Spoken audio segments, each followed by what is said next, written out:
दोस्तों, वक्त और अपने जब दोनों एक साथ चोट पहुंचाए तो इंसान बाहर से नहीं अंदर से भी टूट जाता है। आज की जो कहानी मैं आपको सुनाने जा रहा हूं, इस कहानी से हमें यह सीखने को मिलने वाला है कि किस तरह से हम लोगों से धोखा खाने से बच सकते हैं। ऐसी कौन सी चीजें हैं, ऐसी कौन सी बातें हैं जिसे हमें हमेशा ध्यान में रखना चाहिए ताकि हम अपने आने वाले समय में अपने ही लोगों से धोखा खाने से बच सके। बहुत समय पहले की बात है। एक गांव में एक युवक रहता था। वह शिकारी था, लेकिन वह दूसरे शिकारियों की तरह नहीं था। उसने अपनी पूरी जिंदगी में कभी किसी जानवर को नहीं मारा था। वह किसी जानवर को मार ही नहीं पाता था। बस उसके पास एक जाल था और एक बांसुरी थी जिस पर वह बहुत सुरीली धुन बजाया करता था। वह रोजाना जंगल में जाता और जाल बिछा के कुछ दूर चला जाता और जाल से कुछ दूर जाकर बांसुरी बजाने लगता। उसकी बांसुरी की मधुर आवाज सुनकर परिंदे उड़ते चले आते। वह इंतजार करता और जैसे ही कोई परिंदा उसके जाल के पास आता, वह रस्सी खींचकर उसे जाल में बंद कर लेता। फिर वह अपने घर चला आता। वह उस परिंदे को दाना खिलाता, उनका ख्याल रखता और उनकी प्यारी प्यारी आवाजें सुनता। जब कभी उसे पैसों की जरूरत पड़ती तो यह उनमें से 2-3 परिंदे बेच देता। परिंदों के इस शिकारी का एक बेटा था जिसका नाम आदित्य था। आदित्य अभी छोटा ही था कि एक दिन उसके पिताजी बीमार हो गए और देहांत हो गया। अब आदित्य और उसकी अम्मी अब दोनों अकेले रहते थे। उनके पास जो पैसे थे वह जल्द ही खत्म हो गए और उनके पास खाने को कुछ ना रहा। जिंदगी बड़ी मुश्किल से गुजरने लगी। कबीर छोटा था मगर बहुत हिम्मत और साहस वाला था। वो कामकाज में अपनी अम्मी की मदद करता और जो वक्त मिलता उसमें वह जंगल चला जाता जहां उसके पिताजी परिंदे पकड़ा करते थे। आखिर एक दिन उसने अपनी माँ से कहा कि माँ, अब मैं बच्चा नहीं रहा। अब मैं 16 साल का हो गया हूँ। पिताजी के जाने के बाद आपने बहुत मेहनत की है। अब आप मुझे पिताजी का जाल और बांसुरी ला दीजिए। कल से मैं भी जंगल जाकर परिंदे पकड़ूंगा। उसकी माँ जानती थी कि वह बड़ा बहादुर लड़का है और जंगल का चप्पा चप्पा उसने देख रखा है, इसलिए उन्होंने उसे बांसुरी और जाल लाकर दे दिया। अगली सुबह आदित्य जल्दी उठ गया और जंगल में चला गया। उसे ना किसी चीज का भय था और ना ही यह ख्याल के रास्ता भूल जाऊंगा, क्योंकि यह जंगल के एक एक हिस्से को पहचानता था। वो घने जंगल में दूर तक निकल गया और बांसुरी बजाने लगा, लेकिन पूरे दिन में एक परिंदा भी उसके पास नहीं आया। आखिर जंगल में शाम का अंधेरा फैलने लगा तो वह थका हारा खाली हाथ घर लौट आया। उसकी माँ जानती थी कि यही होगा। परिंदे पकड़ना इतना आसान नहीं है कि कोई एक ही दिन में यह काम सीखने उन्होंने बेटे को तसल्ली दी और समझाया कि बेटे, तुम्हारे पिताजी भी तुरंत परिंदे पकड़ने में माहिर नहीं हो गए थे। अभी तुम्हें इस काम को सीखने में बहुत मेहनत करनी होगी। आदित्य हिम्मत हारने वाला नहीं था। आखिर आहिस्ता आहिस्ता उसे बांसुरी पर खूबसूरत धुनें बजाना, अपने आप को परिंदों से छुपाना और बगैर हिले सब्र से देर तक बैठना आ गया और परिंदे उसके जाल में फंसने लग गए। हर दिन की तरह वह जंगल जाता है और जाल रखकर कुछ दूर चला जाता है। कुछ समय बाद उसके जाल में एक बहुत अजीब और खूबसूरत परिंदा फंस गया। उसके पर 7 रंगों के थे। उसे वह खुशी खुशी अपने घर ले आया और उस परिंदे को एक पिंजरे में बंद कर दिया। अगली सुबह जब वह उठा तो यह देखकर हैरान रह गया मगर इस परिंदे ने एक खूबसूरत अंडा दिया था। वह अंडा भी 7 रंगों का था। आदित्य ने सोचा कि यह अंडा बाजार में जाकर बेच देना चाहिए ताकि कुछ पैसे मिल सके। जब वह अंडा लेकर बाजार पहुंचा तो उसे दुकानदार ने देख लिया। यह दुकानदार बहुत चालाक और लालची था। उसका काम ही गरीब लोगों को धोखा देना और सस्ती चीजें महंगे बेचना था। कबीर के हाथ में रंगीन अंडा देखते ही उसने तुरंत आवाज दी, सुनो, क्या यह अंडा तुम्हें मुझे बेचना है? मैं इसे खरीदना चाहता हूँ। आदित्य पहले से ही जानता था कि वह दुकानदार बुरा आदमी है। उसकी चालाकी और लालच देखकर आदित्य ने कहा, हाँ, लेकिन इसकी कीमत एक स्वर्ण मुद्रा होगी। दुकानदार ने कहा, ठीक है।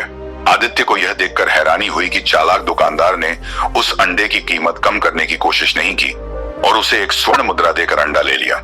आदित्य ने बाजार में वह अंडा बेच दिया और अपने घर आ गया और वह एक स्वर्ण मुद्रा उसने अपनी माँ को दे दी है। अगली सुबह उसने देखा कि परिंदे ने फिर एक वैसा ही रंगीन अंडा दिया है। यह अंडा भी उसने बाजार जाके उस चालाक दुकानदार को बेच दिया। इस तरह वह परिंदा रोजाना एक खूबसूरत और रंगीन अंडा देता और आदित्य उसे बेच आता और ऐसे ही माँ बेटे अच्छे से जिंदगी जीने लगे। एक दिन आदित्य को विचार आया कि यह चालाक दुकानदार ने मुझसे कम कीमत में अंडा खरीद तो लिया, जरूर उसे बहुत ज्यादा कीमत पर आगे बेचता होगा। यह सोचकर उसने एक दिन दुकानदार का पीछा किया वह दुकानदार अंडा खरीदकर महल में पहुंचा और आदित्य समझ गया कि वह दुकानदार उससे रोज अंडा खरीदकर राजा को महंगे दामों में बेच आता है। आदित्य ने सोचा कि क्यों ना मैं खुद अंडा लेकर महाराज के पास जाऊं और ज्यादा रकम पाऊं। उसने ऐसा ही किया। वह महल गया और राजा ने उसे एक अंडे की कीमत 100 स्वर्ण मुद्राएं दिए। जब चालाक दुकानदार ने देखा कि आदित्य अब उसे अंडे नहीं बेचता बल्कि वह खुद महल में जाकर राजा को बेचता है तो उसे बहुत गुस्सा आया। आदित्य को सबक सिखाने के लिए वह एक दिन राजा के पास गया और कहा कि महाराज की जय हो, आप आदित्य से इतना महंगा अंडा क्यों खरीदते हैं? ये अंडे तो आपको बिल्कुल मुफ्त में मिल सकते हैं। राजा ने कहा। कैसे? दुकानदार ने कहा। महाराज, आदित्य के पास एक अजीब और खूबसूरत परिंदा है जो हर रोज ये अंडे देता है। आप उससे यह परिंदा छीन लीजिए, उसके बाद आपके पास वो परिंदा मुफ्त में होगा। राजा ने अपने सैनिकों को हुक्म दिया कि वह परिंदा तुरंत ले आओ। कुछ देर बाद सैनिक आदित्य के घर गए। वह परिंदा लेने के लिए आदित्य समझ गया कि यह चालाक दुकानदार की शरारत है, क्योंकि राजा इतना बेवकूफ है कि वह कभी यह नहीं सोच सकता कि अंडे कहां से आते हैं। लेकिन वह मजबूर था, क्योंकि राजा का हुक्म ना मानने पर उसे कोई सख्त सजा भी दे सकता था। इसलिए आदित्य ने अपना परिंदा राजा को दे दिया। लेकिन उसने हिम्मत नहीं हारी। उसने अपनी बांसुरी और जाल उठाया और अगले दिन जंगल में चला गया। उसने ऐसी मधुर बांसुरी बजाई कि जंगल के कोने कोने से परिंदे निकलकर उसके पास आने लगे। उसे जाल में कभी कबूतर फंसता, कभी बुलबुल, तो कभी तीतर, कभी आदित्य उनको बेच देता और अब दोनों माँ बेटे हंसी खुशी जिंदगी गुजारने लगे। आदित्य अब पूरे शहर में मशहूर हो गया। जब किसी को कोई परिंदा पालना होता वह आदित्य के पास आता और उससे परिंदा खरीद लेता। चालाक दुकानदार ने यह सब देखा तो उसने आदित्य से कहा कि यह परिंदा तुम मुझे बेचा करो। आदित्य समझ गया कि वह इससे परिंदे सस्ते में खरीद कर लोगों को महंगे में बेचेगा, इसलिए उसने मना कर दिया। चालाक दुकानदार को बहुत गुस्सा आया। महाराजा के पास गया और उसने कहा कि महाराज, आपने जो परिंदा आदित्य से लिया था वह अकेला होने की वजह से उदास रहता है। आप आदित्य से कहिए कि ऐसा ही एक और परिंदा पकड़ लाए ताकि आपका परिंदा अपने साथी के साथ खुश रहेगा। राजा थोड़ा मंद बुद्धि का था तो उसने सोचा कि दुकानदार ठीक कहता है। उसने आदित्य को बुलवाया और उसे हुक्म दिया कि हम चाहते हैं कि तुम हमारे परिंदे का साथी ऐसा ही एक और परिंदा पकड़ लाओ, वरना तुम्हारी खैर नहीं। आदित्य ने कुछ कहने की कोशिश की, लेकिन राजा ने कहा कि मैं एक शब्द भी नहीं सुनना चाहता हूं। मैं तुम्हें 30 दिन की मोहलत देता हूं। अगर तुम इन 30 दिनों के अंदर अंदर ऐसा ही एक और परिंदा ना लाए तो तुमको जान से मार दिया जाएगा। ऐसा अजीबोगरीब परिंदा ढूंढने के लिए काफी मेहनत करने के बाद उसकी मेहनत रंग लाई और आखिर उसके जाल में वैसा ही एक और परिंदा फंस गया। आदित्य ने तुरंत परिंदा पकड़ लिया और उसे ले जाकर राजा को दे दिया। राजा ने परिंदा तो ले लिया, लेकिन उसने आदित्य को एक पैसा भी न दिया। आदित्य समझ गया कि राजा भी दुकानदार की तरह है। फर्क यह है कि दुकानदार चालाक है और यह राजा बेवकूफ है। राजा तो परिंदा लेकर खुश हो गया, लेकिन चालाक दुकानदार को बड़ा क्रोध आया। वह जानता था कि आदित्य बहुत बहादुर और मेहनती लड़का है। वह जरूर एक न एक दिन उससे बदला लेगा।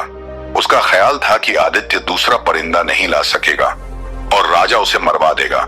लेकिन उसे अब आदित्य से डर लगने लगा कि कहीं यह उसको किसी मुसीबत में न डाल दे। इसीलिए उस दुकानदार ने आदित्य को फंसाने की एक और तरकीब सोची। वह राजा के पास पहुंचा और कहने लगा, महाराज, आपको शायद मालूम नहीं कि जो परिंदे आपको आदित्य लाकर देता है उनकी जान एक फूल में है। राजा ने पूछा कि यह कैसे? दुकानदार ने कहा कि मैंने बुजुर्गों से सुना है कि यह परिंदे साल में एक बार समन का फूल जरूर सूंघता है। अगर यह फूल उनको सूंघने को ना मिले तो यह मर जाते हैं और यह फूल काले देव के बाग में उगते हैं। राजा ने कहा, लेकिन हमारे पास यह फूल कहां से आएंगे, क्योंकि काला देव तो अपने बाग में किसी को नहीं आने देता और कोई वहां पहुंच भी जाए तो वो उसे मार देता है। दुकानदार ने कहा कि महाराज, यह काम तो पूरे नगर में केवल एक ही युवक कर सकता है और उसका नाम आदित्य है। उसे बुलाकर कहिए कि तुरंत समन का फूल लेकर आए। राजा ने फिर वही किया जो दुकानदार ने कहा था, यानी राजा ने आदित्य को बुलवाकर कहा कि तुम काले देव के बाग में जाओ और हमारे परिंदों के लिए समन का फूल लेकर आओ, वरना मेरे परिंदे मर जाएंगे। आदित्य ने कहा कि महाराज, मैंने अपना परिंदा आपको दे दिया है। आपने कहा उसका साथी लाओ, मैंने वह भी कर दिया, लेकिन आपका यह आदेश अजीब है। मुझे तो यह मालूम नहीं कि काले देव का बाग कहाँ है। राजा ने जवाब दिया कि यह तो तुम उस दुकानदार से पूछो, उसे सब मालूम है। आदित्य ने कहा कि महाराज, अगर दुकानदार इतना ही होशियार है और उसे सब मालूम है तो उससे कहिए कि खुद समन का फूल लेकर आए। राजा ने कहा कि नहीं, दुकानदार कहता है कि सिर्फ तुम ही यह काम कर सकते हो। करवा दूंगा। आदित्य समझ गया कि इस बेवकूफ राजा को कुछ कहना दीवार में सर दे मारने के बराबर है और यह सारी शरारत दुकानदार की ही है, इसलिए वह चुपचाप घर वापस आ गया। उसने दिमाग लगाना शुरू किया कि क्या किया जाए। उस शहर में एक बूढ़ा आदमी रहता था। वह बहुत अक्लमंद इंसान था। आदित्य उसके पास गया और उसे सब कहानी सुनाई और पूछा कि क्या यह सच है कि समन नाम का कोई ऐसा फूल है जो काले देव के बाग में उगता है और उसे सूंघे बिना वह परिंदे जिंदा नहीं रह सकते। बूढ़े आदमी ने कहा कि हाँ, यह सच है। यह परिंदे साल में एक दिन जरूर यह फूल सूंघते हैं। यहाँ तक कि अगर यह कहीं दूर पर्वतों के इलाके में चले जाएं तो भी बाहर के मौसम में इस फूल के पास वे जरूर जाते हैं। इसलिए काला देव अपने बाग में यह फूल जरूर उगाता है। इस तरह यह अजीब परिंदे हर वक्त उसके बाग में रहते हैं। आदित्य ने पूछा कि अगर मैं उस बाग से वह फूल तोड़ ले आया तो क्या परिंदे भी उस फूल के पीछे पीछे आएंगे? बूढ़े आदमी ने कहा कि हाँ, बिल्कुल, लेकिन उस फूल तक पहुंचना बहुत मुश्किल है। उस बाग का एक ही दरवाजा है और उस काले देव के सिवा और कोई उसे नहीं खोल सकता। आदित्य ने कहा कि मैं उसे खोल दूंगा, बस मुझे आप उसका पता बता दीजिए। बूढ़े आदमी ने उसे काले देव के बाग तक जाने का रास्ता बता दिया और यह भी कहा कि दिग्गज से दिग्गज पहलवान और बहादुर लोग वहां गए थे, लेकिन कोई भी जिंदा वापस नहीं आया। देव बहुत ताकतवर है। तुम कोशिश करना कि किसी तरह तुम छुप कर रहो। अगर वह तुम्हें देख ना सका तो तुम्हारी जीत होगी, वरना वह तुम्हें मार देगा। आदित्य ने हर बात अच्छी तरह से सुन ली और समझ ली और अगले दिन सुबह ही जाने को तैयार हो गया। वह अब अपने गांव से काफी दूर निकल आया था। वह चलता गया। आखिरकार वह काले देव के बाग तक पहुंच ही गया। वहां पहुंचकर उसने देखा कि बाग का एक ही दरवाजा था जो बहुत विशाल था और दिग्गज चट्टानों को मिलाकर बनाया गया था। कई पहलवान मिलकर भी उसको हिला नहीं सकते थे। वह दरवाजे के पास बैठ गया। आया से लेकिन वह इतना थका हुआ था कि उसे तुरंत नींद आ गई। उसकी आंख शोर से खुली। शोर ऐसा था कि लगता था कि जैसे आंधी आ रही है। शोर करीब आता जा रहा था। वह समझ गया कि काला देव बाग के अंदर जा रहा है। वह तुरंत छुप गया ताकि काला देव उसे ना देख सके और उसके करीब से गुजर गया। आदित्य को ऐसा लगा कि जैसे कोई पर्वत उसके बराबर से गुजर कर जा रहा है। देव ने बाग का दरवाजा खोला। आदित्य सांस रोके दबे पांव उसके पीछे पीछे चला और जैसे ही वह बगीचे के अंदर गया, आदित्य भी अंदर चला गया और तुरंत एक झाड़ी के पीछे छुप गया। जंगल में परिंदे पकड़ने के काम में उसे बहुत देर तक हिले बगैर छुप कर रहना पड़ता था। यह आदत उसे यहाँ बहुत काम आई। देव को पता भी नहीं चला कि कोई उसके पीछे पीछे बाग के अंदर आ गया। वह बाग बहुत खूबसूरत था। उसमें अजीब अजीब रंग के ऐसे फूल थे कि आदित्य दंग रह गया। उसमें ऐसे परिंदे थे जो उसने पहले कभी नहीं देखे थे। कबीर वहीं छुपा रहा। सुबह काला देव फिर बाहर आया। शायद वह शिकार की तलाश में बाहर जा रहा था। जब देव चला गया तो झाड़ी के पीछे से कबीर निकला और बाग में समन नाम का फूल तलाश करने लगा, जैसे उसको उस बुजुर्ग आदमी ने निशानियां बताई थी। उसे वहां वैसे ही परिंदे भी नजर आए जैसे उसने राजा को दिए थे, लेकिन उसे मालूम नहीं था कि समन कौन सा फूल है। यहाँ तो बाग में हर तरह के फूल थे। घूमते घूमते उसे एक बहुत बड़ा घर नजर आया। काला देव उसमें रहता था। आदित्य उसके अंदर चला गया। उस घर में 15 कमरे थे। हर कमरा दूसरे से बढ़कर खूबसूरत था, लेकिन पूरे मकान में कोई नहीं था। आखिर जब वह 15वें कमरे में पहुंचा तो उसे किसी के रोने की आवाज सुनाई दी, लेकिन वहां कोई नहीं था। उसे लगा कि आवाज कालीन के नीचे से आ रही है। उसने कालीन उठाया तो फर्श में एक दरवाजा बना हुआ था। उसने दरवाजा खोला तो सीढ़ियां जमीन के अंदर जा रही थी। वह सीढ़ियां उतरकर अंदर चला गया। नीचे एक और अंधेरा कमरा था। अब रोने की आवाज तेज हो गई थी। आदित्य ने गौर से देखा तो अंधेरे में एक युवती नजर आई जो टेबल के पीछे बैठकर रो रही थी। उसके लंबे लंबे बाल थे और वह रो रही थी। वो आदित्य को देखकर बोली, तुम कौन हो और यहाँ कैसे आ गए? तुरंत यहाँ से चले जाओ। अगर वह राक्षस आ गया तो तुम्हारे टुकड़े टुकड़े कर देगा। आदित्य ने कहा कि तुम चिंता ना करो, वह बाहर गया हुआ है। यह बताओ कि तुम कौन हो? युवती ने कहा कि मेरा नाम चंदा है। वह मनहुस देव मुझे कई साल पहले उठा लाया था, तब से मैं यहाँ कैद में हूँ। आदित्य ने उसे नीचे उतारा। उसने फिर पूछा कि तुम कौन हो और यहाँ क्यों और कैसे आए हो? आदित्य ने पूरी बात बताई कि वह किस तरह समन के फूल की तलाश में आया है और अगर फूल ना मिला तो महाराज उसकी मां को नुकसान पहुंचा सकता है। चंदा ने कहा कि समन नाम का फूल सबसे पहले मैंने उगाया था। अगर तुम मुझे यहाँ से निकाल कर ले जाओ तो मैं तुम्हें समन उगा कर दूंगी, फिर सारे परिंदे तुम्हारे पास आया करेंगे। उसने बताया कि काला देव के अस्तबल में तेज घोड़े भी हैं। आदित्य वहां गया और 2 घोड़े खोल लाया। उस युवती चंदा ने वह फूल भी तोड़ लिया था।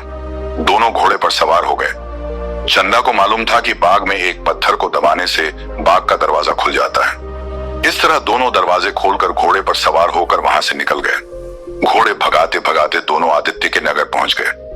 आदित्य की मां अपने बेटे को देखकर बहुत खुश हुई। आदित्य ने फिर अपनी मां को सारी कहानी सुनाई। फिर वह दोनों को अंदर ले गए और खाना खिलाया। फिर पूछा कि यह बताओ, जो फूल तुम लाने गए थे वह मिला भी या नहीं? आदित्य ने कहा कि मां, जब मैं गया था तो मैंने आपको कुछ नहीं बताया था। फिर आपको कैसे पता चला कि मैं फूल लेने गया था? उसकी मां ने बताया कि राजा के सिपाही रोज आते हैं और पूछते हैं कि आदित्य फूल लेकर आया कि नहीं। दोनों अभी बैठे ही थे कि इतने में राजा के सिपाही भी आ गए और पूछा कि तुम फूल लाए या नहीं। इससे पहले कि यह जवाब में कुछ कहता, चंदा ने कहा, हाँ ले आया है।